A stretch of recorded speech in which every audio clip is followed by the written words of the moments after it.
Hi అండి. Welcome back to అమ్మ cute channel. ఈరోజు వీడియో వచ్చేసి కోడిగుడ్లు కర్రీ అండి. సో చాలా టేస్టీగా ఉంటుంది. ఎప్పుడూ రొటీన్గా కాకుండా కొంచెం డిఫరెంట్గా ఈ కర్రీని ప్రిపేర్ చేద్దాం. మీ అందరికీ ఖచ్చితంగా నచ్చుతుంది. తప్పకుండా ట్రై చేయండి. సో దీనికోసం ముందుగా మనం కడాయి పెట్టుకుని అందులో సరిపడా ఆయిల్ వేసుకుని ఆయిల్ హీట్ అయ్యాక ఒక 4 మీడియం సైజ్ ఉల్లిపాయల్ని చీలికల కింద కట్ చేసుకుని వేసుకోండి. మంటను లో ఫ్లేమ్లో పెట్టి ఫ్రై చేసుకోవాలండి. సో మనకి ఉల్లిపాయ ముక్కలు అనేవి బాగా మెత్తగా ఫ్రై అవ్వాలి. సో మీకు ఫాస్ట్గా అవ్వాలనుకుంటే కనుక కొద్దిగా సాల్ట్ అనేది వేసుకుని ఫ్రై చేసుకోండి. ఉల్లిపాయ ముక్కలు అనేవి గోల్డెన్ రెడ్ కలర్ వచ్చే వరకు బాగా ఫ్రై చేయాలండి. ఓకేనండి. సో ఈ విధంగా ఫ్రై చేస్తూ ఉండాలి. సో మనకి ఉల్లిపాయ ముక్కలు ఈ విధంగా మగ్గితే సరిపోతాయండి. ఇలా మగ్గిన తర్వాత స్టవ్ ఆఫ్ చేసుకుని వాటిని చల్లార్చుకోండి. ఓకేనండి. సో ఈ విధంగా చల్లారిన వాటిని ఒక మిక్సీ జార్ తీసుకుని మిక్సీ జార్లోకి వేసుకోండి. అందులో కొద్దిగా అల్లం ముక్కలు, అదేవిధంగా ఒక 10 వెల్లుల్లి రెబ్బలు, నెక్స్ట్ అందులోనే చిన్న దాల్చిన చెక్క, 2 లవంగాలు కూడా వేసుకోండి.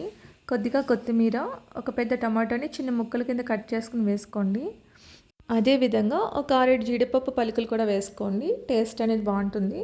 సో ఈ విధంగా వేసుకున్నాక వీటిని మెత్తగా మిక్సీ పట్టుకోవాలి. ఓకేనండి. సో ఈ విధంగా మిక్సీ పట్టిన వాటిని పక్కన పెట్టుకోండి.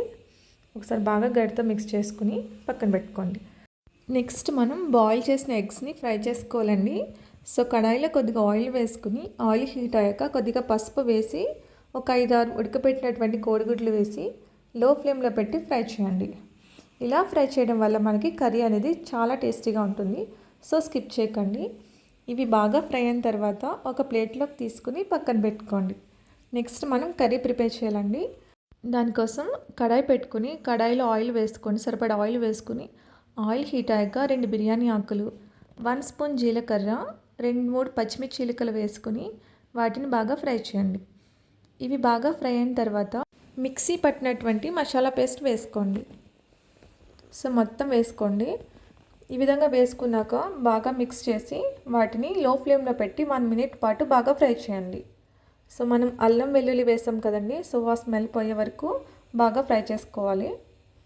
ఇలా ఫ్రై చేసిన తర్వాత అందులో కొద్దిగా పసుపు వేసుకోండి. కొద్దిగా 1 టీ స్పూన్ వరకు పసుపు, నెక్స్ట్ అదేవిధంగా సాల్ట్ కూడా వేసుకోండి. నెక్స్ట్ 1 టీ స్పూన్ వరకు కారం కూడా వేసుకుని బాగా కలపండి. ఒకసారి బాగా ఫ్రై చేయండి 1 మినిట్ పాటు. మొత్తం కలిసే విధంగా బాగా కలిపి ఫ్రై చేయండి. సో మీకు ఆయిల్ క్వాంటిటీ అనేది బాగా తక్కువ అనిపిస్తే కొద్దిగా వేసుకుని ఫ్రై చేయండి. ఓకే. ఈ విధంగా బాగా ఫ్రై చేసిన తర్వాత కాసేపు మూత పెట్టి ఒక 2 మినిట్స్ పాటు మగ్గించుకోండి. మధ్య మధ్యలో చెక్ చేస్తూ ఉండండి. మనకి గ్రేవీ అనేది మాడిపోతూ ఉంటుంది. సో ఈ విధంగా మగ్గిన తర్వాత ఒకసారి గరిటతో బాగా మిక్స్ చేసుకుని ఒక 1/2 మినిట్ పాటు బాగా ఫ్రై చేయండి. ఈ విధంగా బాగా ఫ్రై చేసిన తర్వాత ఒక టీ గ్లాస్ సైజ్ వరకు పెరుగు తీసుకుని బాగా కలపండి. తరక లేకుండా బాగా కలపండి. సో ఈ విధంగా బాగా కలిపిన తర్వాత మనం ఆల్రెడీ ఫ్రై చేసినటువంటి ఎగ్స్ని అందులో వేసుకోండి. సో తరుకులు అనేవి లేకుండా కలుపుకోండి బాగా. ఓకేనండి. ఇలా కలుపుకున్నాక ఎగ్స్ని వేసుకుని బాగా కలపండి. మసాలా మొత్తం ఎగ్స్కి పట్టే విధంగా బాగా మిక్స్ చేయండి. ఓకేనండి. సో ఈ విధంగా వేసి ఒక 1/2 మినిట్ పాటు అలా వదిలేయండి. ఇలా వేసిన తర్వాత అందులో మనం ఒక 1/2 గ్లాస్ వరకు వాటర్ అనేది వేసుకోవాలండి. సో ఆల్రెడీ ఉల్లిపాయ పేస్ట్ అనేది బాగా మగ్గింది కదా. సో ఎక్కువ వాటర్ అనేది వేయక్కర్లేదండి. సో మనం మసాలాని బాగా ఫ్రై చేసాం కాబట్టి మ్యాక్సిమం కర్రీ రెడీ అయిపోయింది అనమాట. ఒక 1/2 గ్లాస్ వరకు వాటర్ వేసుకోండి. అదేవిధంగా సాల్ట్, కారం సరిపోయిందో లేదో చెక్ చేసుకుని అది కూడా వేసుకుని బాగా మిక్స్ చేసి మూత పెట్టి హై ఫ్లేమ్లో కర్రీని ఉడికించుకోండి. ఈ విధంగా కర్రీ అనేది బాగా దగ్గర పడుతుందండి. ఈ టైంలో కొద్దిగా ధనియా పౌడర్ వేసుకోండి. ధనియా పౌడర్ కూడా వేసుకొని బాగా కలపండి. ఓకే అండి. ఈ విధంగా వేసుకుని బాగా మిక్స్ చేసిన తర్వాత మంటని లో ఫ్లేమ్లో పెట్టి కర్రీని ఇంకో 2 నిమిషాల పాటు ఉడికించుకోండి. సో మనకి కర్రీ అనేది రెడీ అయిపోతుందండి. 2 నిమిషాల తర్వాత ఆయిల్ తేరుకుంటుంది. పైన కొద్దిగా కొత్తిమీర వేసుకొని సర్వ్ చేసుకోండి.